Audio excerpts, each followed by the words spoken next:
Hello and welcome to Link Ahead, the City of Dublin podcast. Raise your hand if you've had enough holiday cookies, candies, pies, you name it. We've had too much of it. Hey, I never get tired of any of those things. But let's be honest, the holidays are stressful and they can disrupt our normal day-to-day routines. Maybe that's the reason New Year's resolutions came to be, because people were looking for a reset. That could be it. Well, whatever you call it, a reset, a resolution, or just looking for ways to stay motivated. Here, the kickoff of 2025, we have the perfect guest, Mollie Steiner, Dublin's Recreation Administrator of Corporate and Community Wellness. Welcome to Link Ahead. Thank you so much for having me. And speaking of kickoffs, this is the first episode of season 4 of the Link Ahead podcast. So let's jump in. We have so much going on here at the city and over at the Dublin Community Recreation Center, but let's begin on a broad theme, especially coming off the holidays. Yeah, no doubt. So we've heard it said time and time again, self-care is not selfish. Let's start there. I think we can all agree in concept, but it seems to be harder to put into practice. Wouldn't you agree, Mollie? I do agree that it is hard, but I also believe giving yourself permission to invest in yourself is vital to your health and well-being. And I think a lot of times people think self-care means you have to indulge in mani-pedis or spa days. Hey, what's wrong with that? Nothing. I love that myself. I can use my HSAs for that. There you go. Right? That's absolutely right. But I think giving yourself time each day just for a few minutes to focus on you allows you to be your most authentic self. And by helping yourself first, you can better help, serve, teach, and care for those around you. Wow. And this is why she's our administrator of corporate and community wellness, Bruce. And it also starts with awareness, right? There is hard data that the holidays bring both joy and stress because there's high expectations, financial pressure of that gift giving, family dynamics, not naming any names, travel complications, pressure to create the perfect holiday. So recognizing all these factors and plenty of others is a good first step to possibly making changes in the new year and resetting altogether, right? I think we can all agree that making New Year's resolutions is hard. We've all been guilty of making them, and then they don't last more than a day or a week, and then we get frustrated.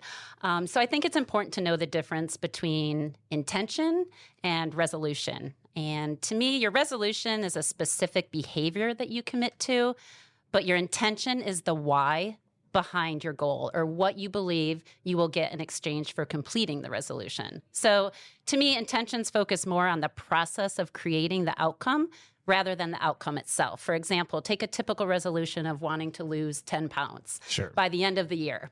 The pressure and the rigid nature of that goal can lead to extra stress and disappointment if you don't get there.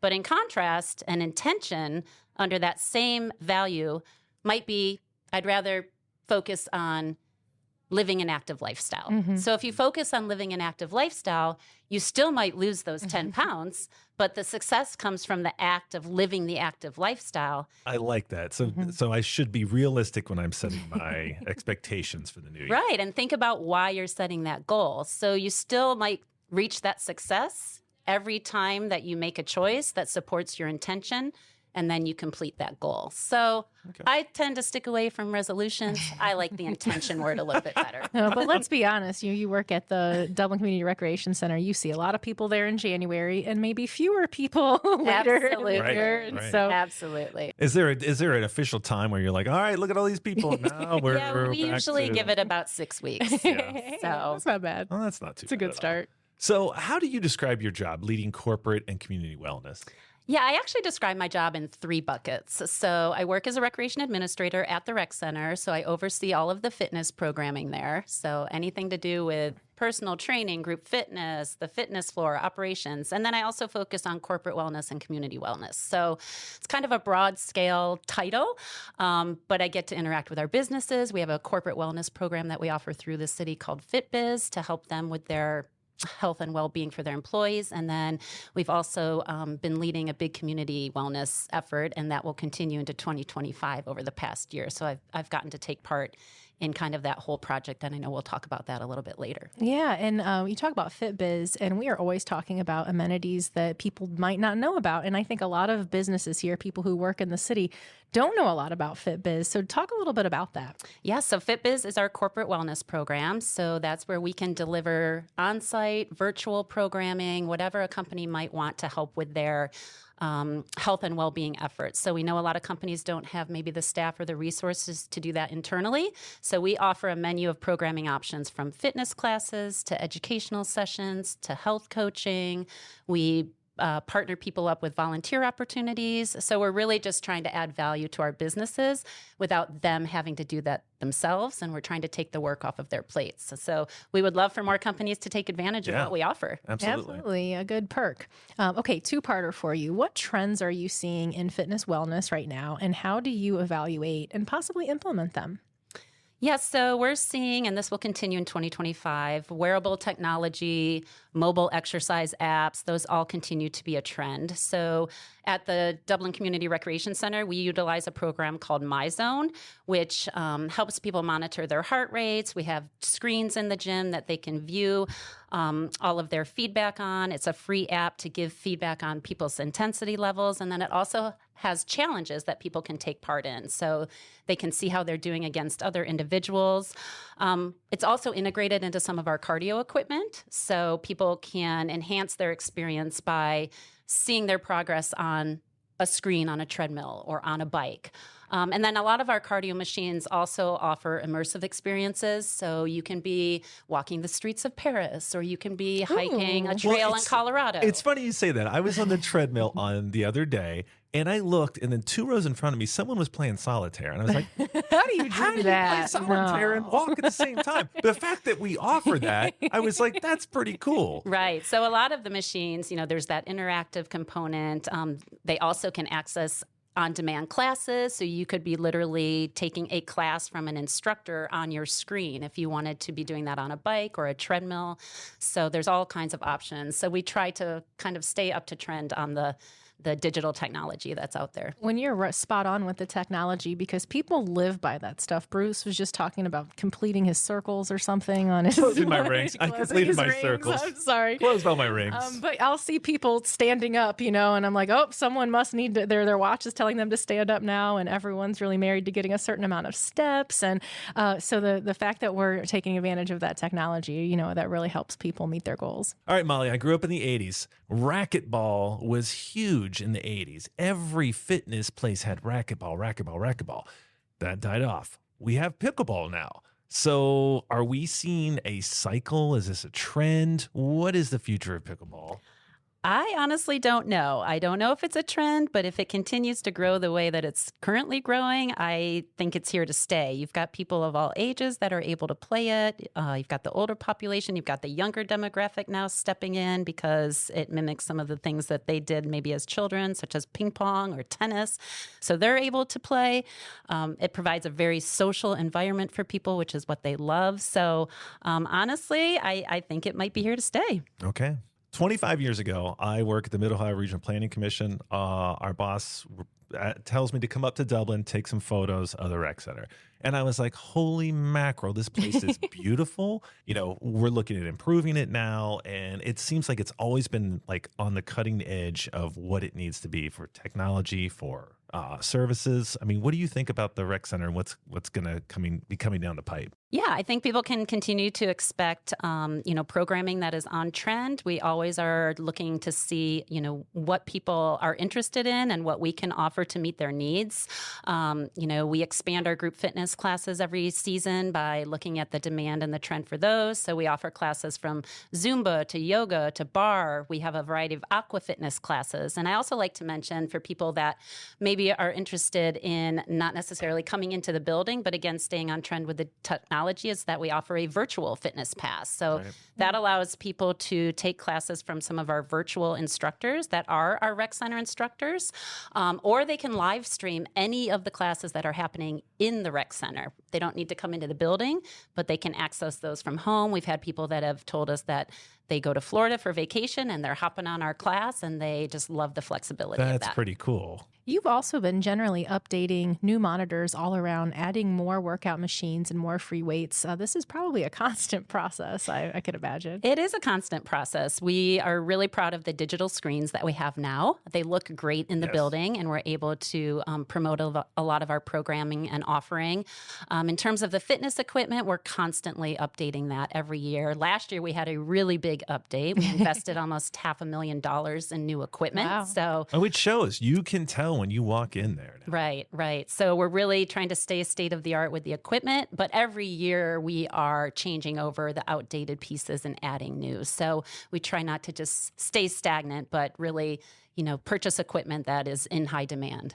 When you combine our programming on running at the DCRC plus 150 miles of shared use paths connecting our whole city, this creates a real running community for us. In fact, we were recently designated as a runner-friendly community by the Road Runners Club of America. Can you tell us a little bit more about that, Mollie? Yeah, absolutely. We are really proud to recently earn this designation for the city. It is for the period of 2024 through 2029, so 5 years. We're one of only 5 cities in the U.S. to be newly awarded, and only the 3rd city in Ohio to earn this designation, with the others include Dayton and Toledo. In addition, I think what we're most proud of is that we are now also the only silver level bike friendly and runner friendly community in Ohio. Yeah. So kudos to us. Kudos to us, and kudos to you, Mollie, because you were a real driving force behind that running award. So I couldn't have done it without the Columbus Running Company. Yes. So we worked in partnership with them to submit the application, and they were a really important piece of earning that award. The award was based on meeting, a set of criteria such as community support, government support, youth programs, running clubs, marked pathways. So there was a lot that went into it, but we couldn't have done it without them. So it's also easier than ever to get into the DCRC. And for that, some kudos to Bruce, because you were extremely involved with the Dublin Rec app, which launched in May. And it's definitely exceeded expectations and is the most used feature in the membership scan feature. Well, I will say it's that, that was a true team effort there. That we know we have a super connected community. Right. We know people want to have the latest and greatest stuff. So when actually Kelly at the Rec Center, we got to give her serious props, because she was the one, I think, that was the champion of that. So. Absolutely. Yeah, the Rec app has been phenomenal. In fact, I asked Kelly for some stats today. Good. As we headed into this podcast. We've had over 5,300 downloads. We're the leading app in the software that we use. The most used features on the app are membership scan-in, so people can just scan in with their membership card, and then accessing our gym and pool schedules and our group fitness and water fitness classes. And I told Kelly, I said, I will bet you right now the number one thing is that scan-in, because we used to have those little cards, and then I would take a photo of my card and try to make that work, but this is great because it also logs all of your entries, so you can see all of that data. Yeah, you said Kelly's name 3 times. So Kelly Regano, have to give her a shout out at the DCRC. What a great tool and a great feature. And like you said, just another way of giving people what they want, meeting them where they are, and being a convenient global city of choice. Absolutely. So let's talk about what's coming to the Rec Center. A refresh will begin this month, and actually with the teen and senior lounges. So tell us a little bit more about that. Yeah, we're really excited. We'll be changing 2 areas. One is the teen lounge, and that will be known as the Hub. The Hub will bring updates to the previous teen lounge space. We're expanding the existing space, which will allow us to relocate the esports lounge, provide new gaming opportunities, a podcast booth. And I saw the renderings of that. Can a guy like me get in there? Because this looks really cool. Absolutely. We'll still focus on specific teen programming and allowing them to use the space. But when the teens aren't in there after school hours, we'll be able to use that space for multiple generations and other programming options. Well, that's really cool. And I think it's so smart kind of reimagining those spaces. I remember hearing people talk about it and, where's the last place a teen wants to go? A place called the Teen Lounge. So let's call it the Hub and, It's called the basement. And same for the Senior Lounge. I think that's going to be maybe like the Community Lounge or something. Yeah, I think we're settling in on the lounge. So we're getting word of the getting rid of the word senior. Right. But again, the lounge will be revitalized. It'll be enhanced with modern features. It'll foster a warm, welcome environment. It will be used exclusively for adult programming. So they're not going to lose any of the programming options that are available today, but we're still going to update it, and then it'll allow us other opportunities for, again, that mixed programming for all ages. Well, if there's one thing our residents know, it is this. We do not undertake major projects without hearing from them. We are constantly soliciting residential feedback for various projects all the time, and we have been doing that for the past 18 plus months for what is called the Comprehensive Community Health Needs Assessment. Broadly, Mollie, why did we take this on, and what are we trying to find out? We took this on because we wanted to truly find out what the needs of Dublin are. So we knew that we could find data from a county level and a state level as to how we might be doing from a health perspective, but we wanted to dive deeper into specific needs of the Dublin community. So we felt that we needed to do our own comprehensive needs assessment to truly find out those specific needs, and that's what we've been working on.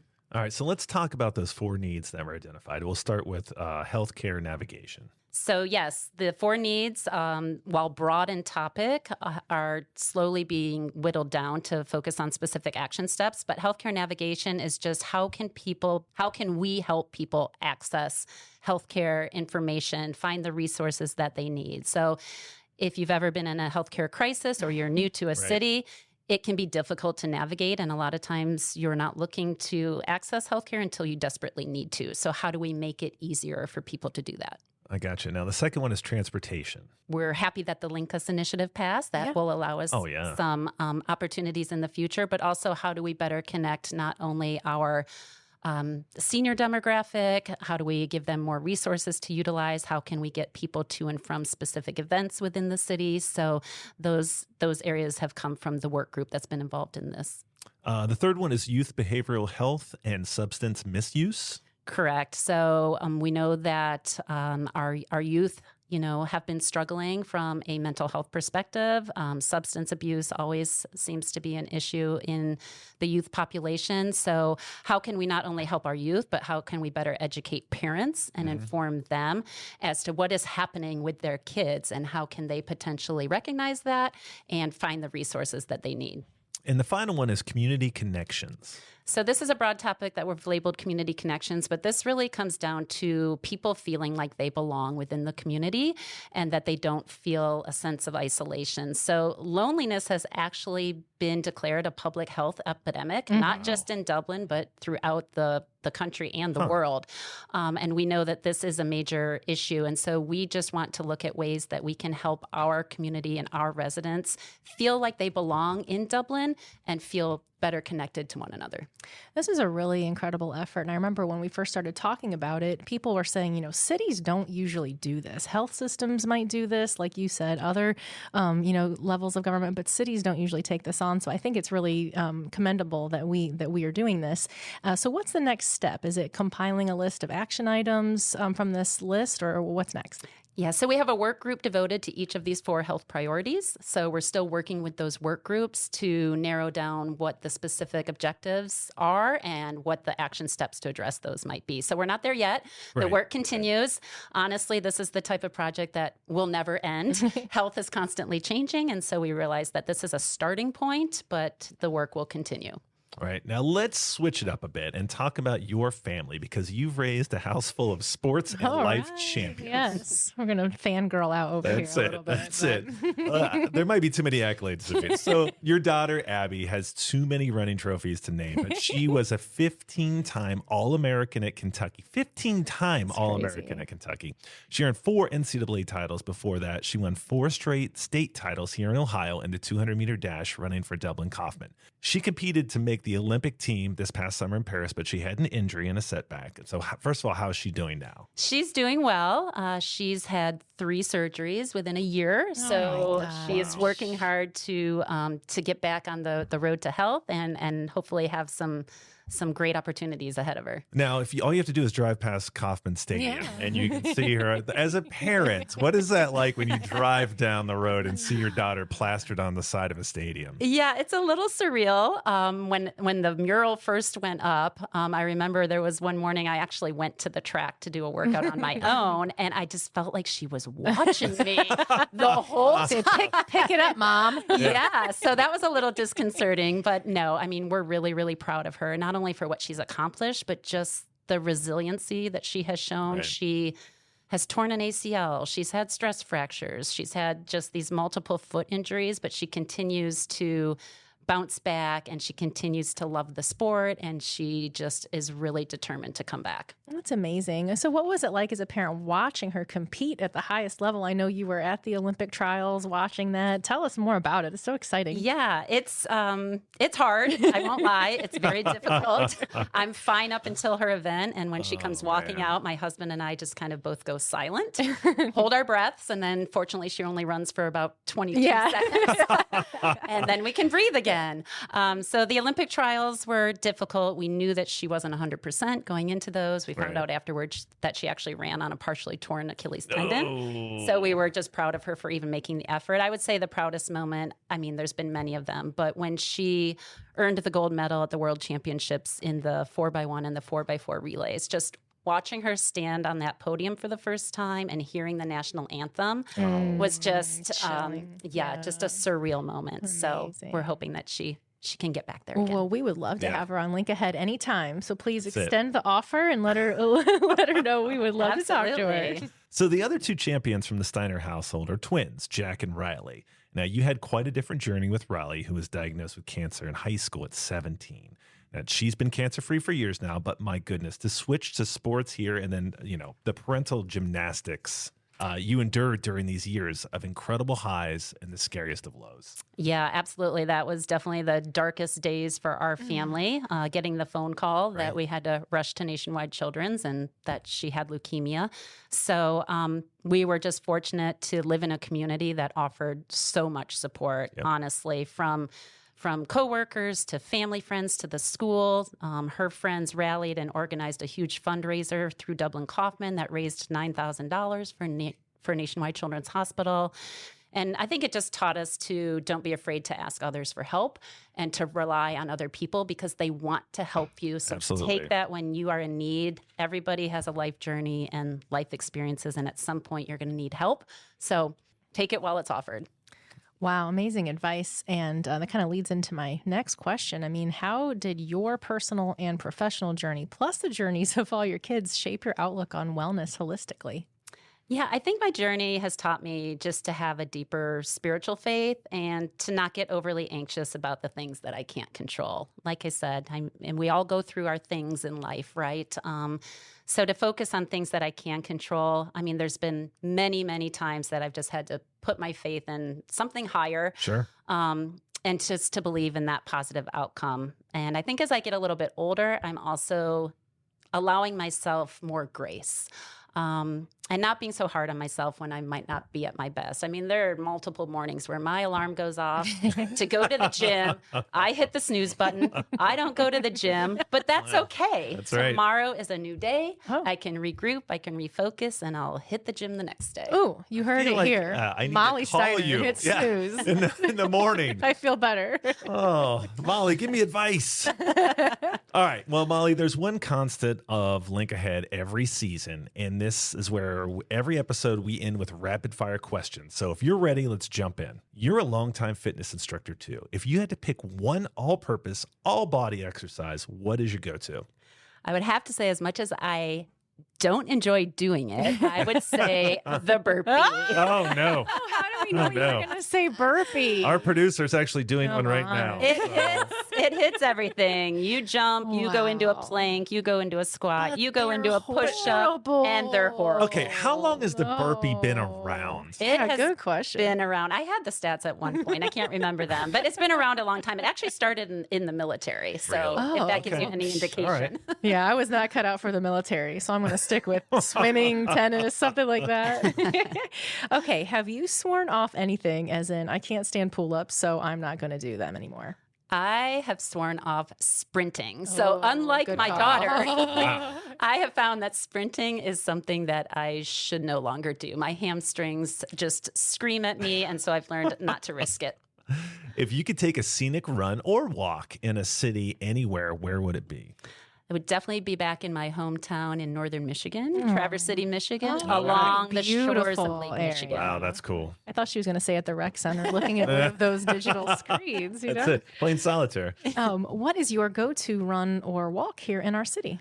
Yeah, my go-to walk is taking our black lab Lucy to Kosciuszko Park. Oh, She that's loves a it, great and she can just run around and have a great time. All right. So many people commit to the gym memberships, and we've talked about this time of the year. And then by March, the dedication kind of wanes. So I'm coming to you. What is your best advice for making me stay active? Yeah, and this sounds cliche, but truly you need to find something that you enjoy doing and you don't dread. So if I came to you and you gave me sprinting, I would last 2 days. But really finding something that you enjoy doing, or you have a friend that you can do it with, whether it's playing basketball or pickleball or working out in a group fitness class, something that you don't dread doing because you're not going to stick with it if you do. You are so motivating. Who motivates you, Mollie? I don't think there's a person that necessarily motivates me. I think it's more of a what, not a who, especially as I get a little bit older. I just want to be able to continue to be active and do the things that I love to do. And I don't want physical health, God willing, to restrain me in other ways. So just trying to do what I can now so that I can remain active as I get older. All right, quick fill in the blank. The next phase or craze of fitness and well-being will be... Again, I think it's going to be what we call longevity-focused training. And it's really being mindful about just performing everyday activities that keep you strong and injury-free. So you might hear that termed functional fitness. You might hear it called other things, but not necessarily having to kill yourself at the gym, but doing things that will allow you to be active as you move forward. All right. And you said injury-free, and never discount stretching. I think the older you get, you're just like, just a little daily Why are you looking stretching at me really while you say that, by the way? I stretch before we start the podcast. All right. Well, you heard it here first, folks. Mollie, thanks so much for joining us on Link Ahead. Thank you. And to our listeners, thank you as well for taking the time to connect with your city. And again, welcome to Season 4 of Link Ahead. Tune in next time as we continue to explore the many personalities and experiences that make Dublin a thriving place to live, work, and grow.